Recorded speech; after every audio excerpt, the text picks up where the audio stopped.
Recorded Books presents an unabridged recording of Negro President, Jefferson and the Slave Power, written and narrated by Garry Wills. This book is copyrighted 2003 by Garry Wills. This recording is copyrighted 2003 by Recorded Books. Thomas Jefferson won the election of 1800 with Electoral College votes derived from the 3/5 representation of slaves, who could not vote but who were partially counted as citizens. That count was known as the slave power. Probing the heart of Jefferson's presidency, Garry Wills reveals how the might of the slave states was a concern behind Jefferson's most important decisions, and how some Federalists came to label him the Negro President. And now, Negro President.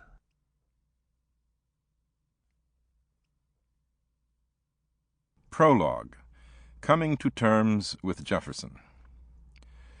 I have admired Jefferson all my life, and still do, though some may question that statement after reading this book. His labors to guarantee freedom of religion would in themselves be enough to maintain his place in my private pantheon. But there is much else I revere in him. A quarter of a century ago, I published a book praising him as an Enlightenment philosopher.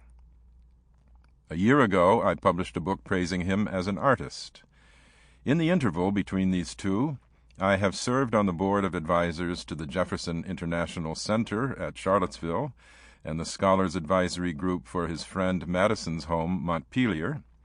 I have also spoken and written for fundraisers benefiting his two homes, Monticello and Poplar Forest, his university at Charlottesville, and the publication project of his papers.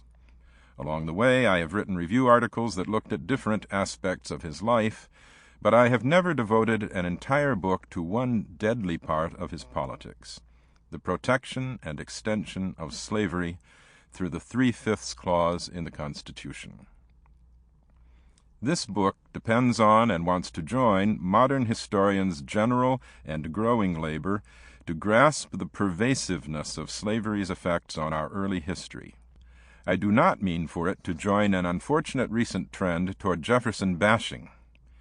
I disagree with those who would diminish his great achievement, the Declaration of Independence, or those who call him more a friend to despotism than to freedom, or those who would reduce his whole life to one.